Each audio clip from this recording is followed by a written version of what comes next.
Amin. Shalom.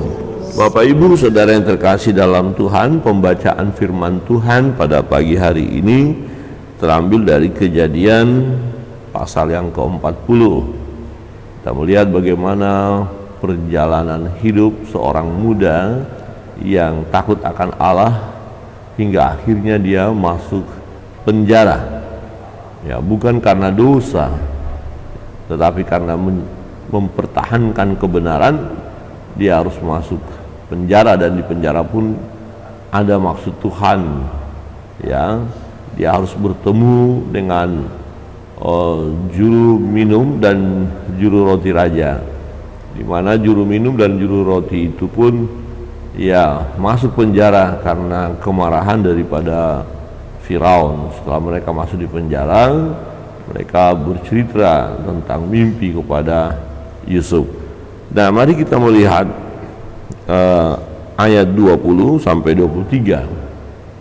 Kita baca bersama-sama Kejadian pasal 40 ayat 20, 21, 22 dan 23. 1, 2, 3. Dan terjadilah pada hari ketiga, hari kelahiran Firaun, maka Firaun mengadakan perjamuan untuk semua pegawainya. Ia meninggikan kepala juru minum dan kepala juru roti di tengah-tengah para pegawainya. Kepala juru minuman itu dikembalikannya ke dalam jabatannya, sehingga ia menyampaikan pula piala ke tangan Firaun. Tetapi kepala juru roti itu digantungnya seperti yang ditakbirkan Yusuf kepada mereka. Tetapi Yusuf tidaklah diingat oleh kepala juru minum itu, melainkan dilupakannya. Nah, Yusuf dilupakan oleh juru minuman itu, padahal sebelumnya dia ada janji, sudah berjanji bahwa akan diingatkan. Tetapi fakta adalah firman Tuhan berkata dia dilupakan. Nah, untuk menjadi seorang yang dilupakan tidak mudah, rasanya sakit ya. Tetapi ada maksud Tuhan mengapa ya juru minum itu melupakan Yusuf pada waktu dia dikeluarkan dari penjara dan kembali kepada posisi yang semula. Nah, ternyata waktu belum tepat bagi Yusuf keluar daripada penjara itu. Dia harus menunggu. Ya, jadi kalau boleh kita ambil tema tentang orang-orang yang dilupakan, ya bisa kita ambil tema jangan kecewa ketika dilupakan. Ya, amin. Jangan kecewa ketika dilupakan. Kenapa? Ada maksud Tuhan kenapa diizinkan itu. Ya, jelas dikatakan tetapi Yusuf tidaklah diingat oleh kepala juru minum itu, melainkan dilupakannya. Ya, dilupakannya, padahal sebelumnya dia berjanji. Ya, di ayat 13, dalam 3 hari ini Firaun akan meninggikan engkau dan mengembalikan engkau ke dalam pangkatmu yang dahulu, dan engkau akan menyampaikan piala ke tangan Firaun seperti dahulu kala ketika engkau jadi juru minumannya.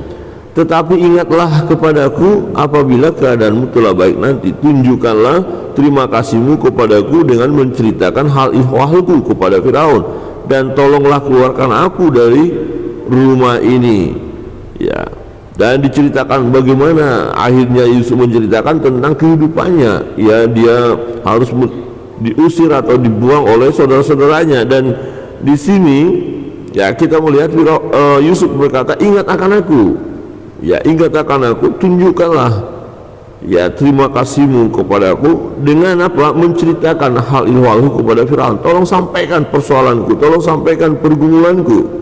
Ya, nah tentu juru minuman ini sangat senang sekali, ya, karena mimpi itu ya sangat baik, ya, artinya sangat baik. Jadi dia akan kembali kepada posisi semula. Itu sebabnya di ayat 16 ya juru roti, setelah dilihat kepala juru roti betapa baik arti mimpi itu, berkatalah ia kepadanya, aku pun bermimpi juga. Ya, tanpa aku menjunjung 3 bakul berisi panganan, dalam bakul atas ada berbagai-bagai makanan untuk Firaun, buatan juru roti, tetapi burung-burung memakannya dari dalam bakul yang di atas kepalaku. Yusuf menjawab, beginilah arti mimpi itu, 3 bakul itu artinya 3 hari. Dalam 3 hari ini Firaun akan meninggikan engkau tinggi ke atas dan menggantung engkau pada sebuah tiang, dan burung-burung akan memakan dagingmu dari tubuhmu. Jadi juru roti mimpinya tergenapi, yaitu dia dihukum mati. Tapi juru minuman juga digenapi sesuai dengan mimpinya, yaitu dia kembali kepada posisi semula. Nah, Bapak Ibu Saudara yang terkasih dalam Tuhan, di sini yang kita lihat bahwa juru minum itu tidak ingat, atau apakah karena terlalu berbahagia, terlalu senang, lupa ya kepada Yusuf, ya tidak dijelaskan. Tetapi fakta adalah bahwa Yusuf tidaklah diingat oleh kepala juru minuman itu, melainkan dilupakannya. Nah, ada apa? Kenapa harus dilupakan? Kalau kita melihat kelanjutan ceritanya, kisahnya adalah pada saat Fir'aun berbahagia, senang, ya, pada dikatakan mengadakan perjamuan untuk semua pegawai karena ulang tahun kelahiran dia, ulang tahunnya ya. Jadi pada saat ulang tahun belum waktunya bagi dia untuk memberikan posisi kepada Yusuf, ya, karena nggak ada masalah. Ya, nggak ada masalah. Jadi seandainya pun juru minuman itu menceritakan tentang Yusuf yang ada di penjara, yang tahu tentang mimpi, bisa saja Firaun bilang, apa urusannya dengan saya? Kamu yang bermimpi, kenapa saya harus urusi dia? Ya kan? Ya, tidak terlalu penting itu, ya, dan tidak terlalu urgent tentang persoalan itu. Ya, apa hubungannya? Ya, apalagi dia orang Ibrani. Biarin aja, dia memang isunya kan melakukan hal yang jahat terhadap istri Potifar.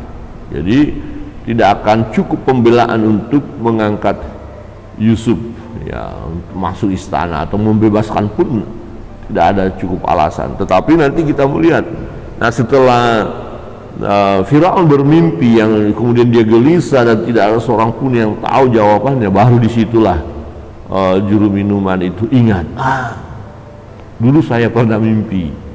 Ya, jadi nanti setelah tepat waktunya peristiwa tentang mimpi raja atau Firaun baru mengingatkan juru minuman itu bahwa dia pun pernah bermimpi. Ada seorang yang bisa mengerti arti mimpi itu.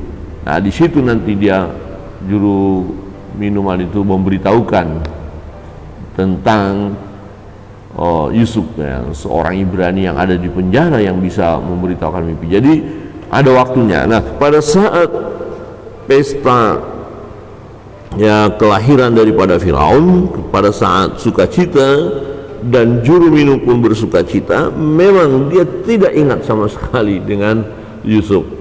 Ya, dia lupa, ya, tidaklah diingatnya. Dikatakan oleh kepala juru minuman itu, melainkan dilupakannya. Bapak Ibu Saudara yang terkasih dalam Tuhan, seperti yang saya katakan, tidak enak menjadi orang yang dilupakan, ya. Tetapi jangan pernah kita kecewa kalau ada orang-orang melupakan kita.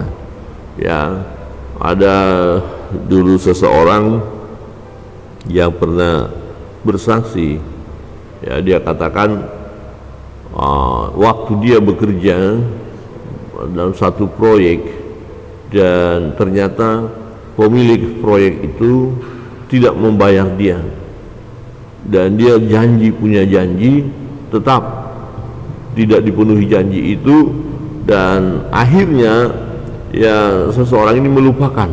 Ya sudahlah, kalaupun kamu nggak bayar nggak apa-apa deh, ya sudah, dia mengerjakan tetap kerjaan lain dan dia tidak mau lagi dibebani dengan orang yang tidak mau membayar itu. Tetapi beberapa tahun loh ya, beberapa tahun kemudian ketika seseorang ini dalam kesusahan keuangan, benar-benar dia keadaan kesusahan, lah pemilik usaha yang dia kerjakan itu datang dan memberikan uang itu.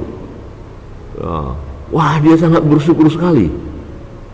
Dia sudah mengalami kesulitan, yang seseorang ini yang mengerjakan proyek orang lain tapi orang lain tidak mau bayar. Dia pada saat dia kesulitan, tidak bisa lagi buat apa-apa. Nah, pada waktu itu kok pemilik usaha itu yang dikerjakan usahanya ingat akan dia, dan akhirnya dia datang dan bayar uang itu, dan itu menyelesaikan masalah dari seseorang ini. Ini menarik sekali ya. Nah, kalau dulu dikasih uang itu tidak terlalu bermanfaat ya, karena dia juga punya uang kok. Ya memang waktu nggak dibayar itu sedih juga. Waduh, saya kok nggak dibayar sih, terus ditagih nggak dibayar, akhirnya ya udahlah. Tapi masih dia bisa menikmati kehidupan karena dia masih punya gitu loh. Tetapi pada saat dia membutuhkan, sangat-sangat butuh uang itu beberapa tahun berikutnya, dia udah lupa itu tentang orang yang belum membayar tenaganya itu. Tetapi pada saat yang tepat, ya ternyata berkat itu datang. Jadi jangan kita kecewa ketika kita sepertinya, boleh katakan tanda sepertinya kita dilupakan. Ya, ada pembagian kita kok nggak dapat sih. Tidak usah kecewa, nanti akan dapat tepat pada waktunya. Amin. Coba lihat kiri kanan dan katakan, nanti akan dapat tepat waktunya. Akan dapat. Jadi ada orang yang begitu marah-marah ya ketika dia seperti dilupakan, jatahnya nggak dikasih, atau seseorang dibantu, setelah yang dibantu itu berhasil seperti ini, juru minuman ini ya sudah diberitahu dia bebas, ada lupa ya. Tetapi Yusuf tidak kecewa ya. Kalau kita belajar tentang perjalanan hidup Yusuf, dia tidak pernah diceritakan bahwa dia kecewa ya. Justru nanti bagian terakhir dari perjumpaannya dengan saudara-saudaranya luar biasa ya. Dia berkata, Tuhan yang punya cara membuat saya ke sini untuk memelihara satu bangsa. Jadi ini adalah cara Tuhan. Waduh, berarti cara Tuhan itu tidak selalu mulus ya. Berarti kalau kita mau berhasil, dan salah satunya cara Tuhan adalah kita harus terlupakan atau terpinggirkan, ya tidak apa-apa, harus diterima. Tapi tidak mudah, sekali lagi tidak mudah ya. Namun dibutuhkan kesabaran. Jadi kalau ada di antara kita pernah terlupakan, diabaikan, ya jangan sakit hati ya, jangan kecewa, jangan berduka berlarut-larut ya. Terima kenyataan itu dengan satu keyakinan, aku tahu Tuhan tidak pernah melupakan aku. Amin. Orang lain bisa lupakan kita, keluarga bisa lupakan kita, tapi Tuhan tidak pernah melupakan kita. Kiranya kebenaran firman Tuhan menolong kita dalam setiap perjalanan hidup ini. Percayalah, Tuhan tidak pernah lupa kepada kita. Kalaupun orang lain melupakan kita atas seizin Tuhan, itu pun ada maksud Tuhan. Jadi jangan juga sakit hati kepada orang yang melupakan kita, karena waktunya saja untuk diingat belum. Nanti ya, seperti juru minum ini, nanti baru dia ingat, betul-betul dia ingat, dan dia sampaikan kepada Firaun setelah waktunya tepat, karena yang bermasalah adalah Firaun. Jadi butuh Yusuf untuk menyelesaikan persoalan Firaun. Jadi hanya tertunda sesaat, ya mungkin lama tertundanya apa yang kita alami, tidak apa-apa, tidak usah takut ya. Tetapi jalani saja kehidupan ini dengan terus berserah kepada Tuhan. Tuhan Yesus memberkati kita. Kita akan masuk dalam doa-doa kita. Jika ada beban pergumulan yang kita hadapi, kita doakan, kita percaya Tuhan akan menolong, memberi yang terbaik kepada kita tepat pada waktunya. Tuhan memberkati.